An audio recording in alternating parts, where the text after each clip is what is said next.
Yeah. If we move on then, the second question is one for Nick. So it's, is there a minimum notice period that I need to give workers when I'm planning to bring them back from furlough?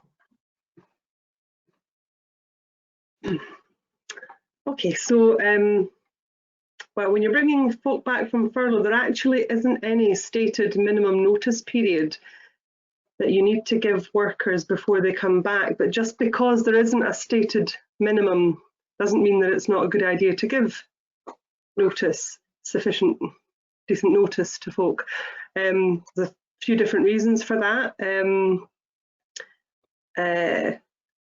Number one, if you're going to be planning to bring people back and you're thinking of how you'll organise that, you might wish to use some of the materials that Select have provided on the website to ascertain where everybody is, what position they're in terms of their home life for coming back. You know, are they living with someone who's shielding? Are they, you know, do they have their own transport? You know, different things that you might need to think about, and which might inform your decision about how to bring people back and in what order, if it's not all going to be at the same time.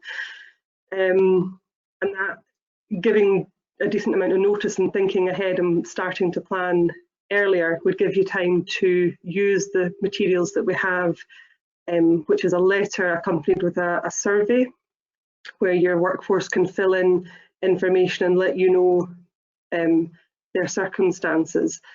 And that, you know, that will give you a bit of time to work out what your plan will be. But even if you were choosing to bring everyone back at the same time, regardless, I would advise at least 48 hours minimum notice for best practice, simply because people may have to work out caring commitments, childcare commitments. If you have permitted alternative work during furlough, then it might be the case that that person has to let the person that they're carrying out alternative work for know that they're not coming back because they're returning to their own work after furlough.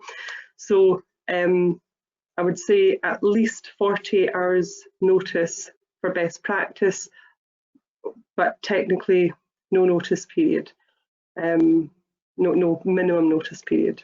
It is actually mandated. Any questions around that? Okay. Okay, thanks very much, Nick.